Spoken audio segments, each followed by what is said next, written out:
শিক্ষার্থীরা, এটা কোর্সটিকার নতুন চ্যানেল যার নাম হচ্ছে কোর্সটিকা ফর স্টুডেন্টস। তোমাদের প্রতি অনুরোধ রইল তোমরা প্লিজ এই চ্যানেলটি সাবস্ক্রাইব করে রাখবে। আসসালামু আলাইকুম প্রিয় শিক্ষার্থীরা, কোর্সটিকায় আজকে আমি আলোচনা করব তোমাদের বাংলা বই থেকে 6.2.9 জীবনের সাথে গল্পের সম্পর্ক খুঁজি। তো এই অনুশীলনীতে কি করতে বলা হয়েছে, প্রথমে চলো নির্দেশনা দেখে নিচ্ছি। সময়ের প্রয়োজনে গল্পের আলোকে নিচে কয়েকটি প্রশ্ন দেওয়া হলো। প্রশ্নগুলোর উত্তর প্রস্তুত করো এবং পরে সহপাঠীদের সঙ্গে আলোচনা করে প্রয়োজনে নিজের উত্তর সংশোধন করো। শিক্ষার্থীরা, আমরা আমাদের মূল বই থেকে সময়ের প্রয়োজনে নামে একটি গল্প পড়েছিলাম। সেই গল্পের সাথে আমাদের জীবনের সম্পর্ক কোথায় রয়েছে সেটি মূলত আমাদেরকে খুঁজে বের করতে হবে। তো সেটি কিভাবে করতে হবে, এখানে কিছু প্রশ্ন দেওয়া রয়েছে। এই প্রশ্নগুলোর উত্তর তৈরি করার মধ্য দিয়েই মূলত আমরা সেই সম্পর্ক খুঁজব। প্রথম প্রশ্ন হচ্ছে, সময়ের প্রয়োজনে গল্পে বাংলাদেশের মুক্তিযুদ্ধের কোন কোন দিক প্রতিফলিত হয়েছে। তো এই প্রশ্নের উত্তর আমাদেরকে লিখতে হবে। দ্বিতীয় প্রশ্ন হচ্ছে, দেয়ালের রেখাগুলো বাড়ছে, মনের দাগও বাড়ছে প্রতিদিন, কেন? এই প্রশ্নের উত্তর লিখতে হবে। এবং তৃতীয় প্রশ্ন, বইয়ে পড়া কিংবা কারো কাছে শোনা মুক্তিযুদ্ধের কোনো ঘটনা জানা থাকলে তার সংক্ষেপে লেখো। তো শিক্ষার্থীরা, এই যে তিনটি প্রশ্ন দেখতে পাচ্ছ, প্রতিটি প্রশ্নের সমাধান আমাদেরকে লিখতে হবে। প্রতিটি প্রশ্নের নিচে কিন্তু এভাবে ফাঁকা জায়গা রয়েছে। তোমরা এই ফাঁকা জায়গায় প্রশ্নগুলোর উত্তর লিখতে পারো, অথবা চাইলে তোমাদের খাতায় বা আলাদা কাগজেও কিন্তু সেই প্রশ্নের উত্তরগুলো তোমরা লিখতে পারো। তো এবার চলো দেখিয়ে দিচ্ছি যে কিভাবে আমরা এই প্রশ্নগুলোর সমাধান তৈরি করব। শিক্ষার্থীরা, আমাদের প্রথম যে প্রশ্ন সেটি হচ্ছে, সময়ের প্রয়োজনে গল্পে বাংলাদেশের মুক্তিযুদ্ধের কোন কোন দিক প্রতিফলিত হয়েছে।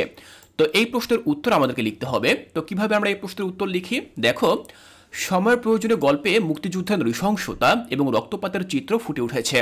বুটের দাগ, জমাট রক্ত এবং মৃতদেহের বিবরণ যুদ্ধের ভয়াবহতা প্রকাশ করে। মুক্তিযোদ্ধারা কিভাবে নিজেদের জীবন বাজি রেখে দেশের স্বাধীনতার জন্য লড়াই করেছিলেন তার বর্ণনা রয়েছে। একজন মুক্তিযোদ্ধার ডায়েরির মাধ্যমে তাদের ত্যাগ, সাহস এবং যুদ্ধের অভিজ্ঞতা বর্ণনা করা হয়েছে। যুদ্ধের সময় মুক্তিযোদ্ধাদের অনুভূতি, ভয়, ক্রোধ এবং আশা প্রতিফলিত হয়েছে।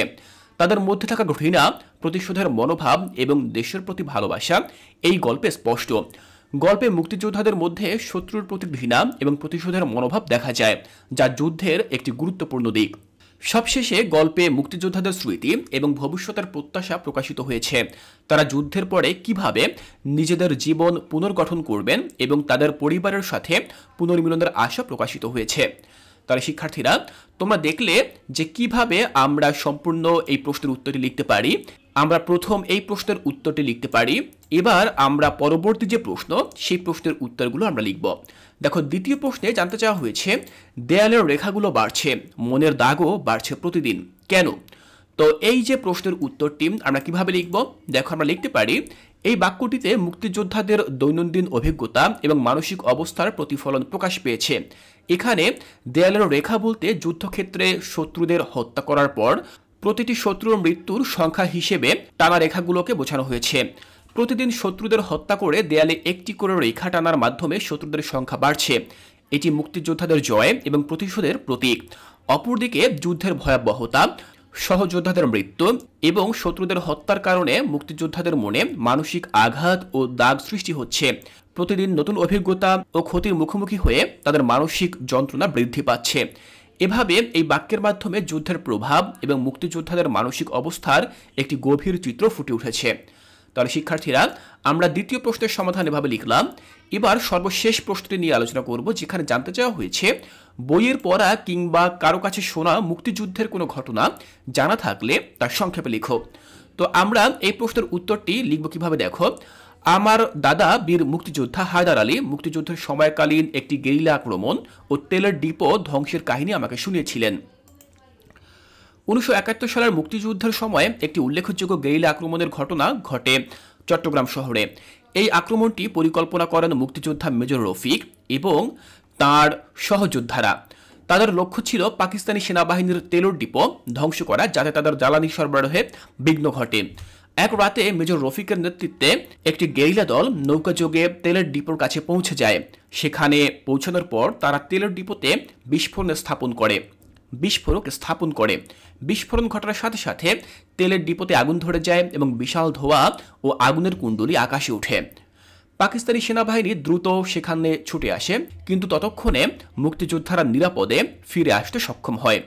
এই আক্রমণের ফলে পাকিস্তানি সেনাবাহিনীর জ্বালানি সরবরাহে বড় ধরনের সমস্যা সৃষ্টি হয় এবং মুক্তিযোদ্ধাদের মনোবল আরও বৃদ্ধি পায়।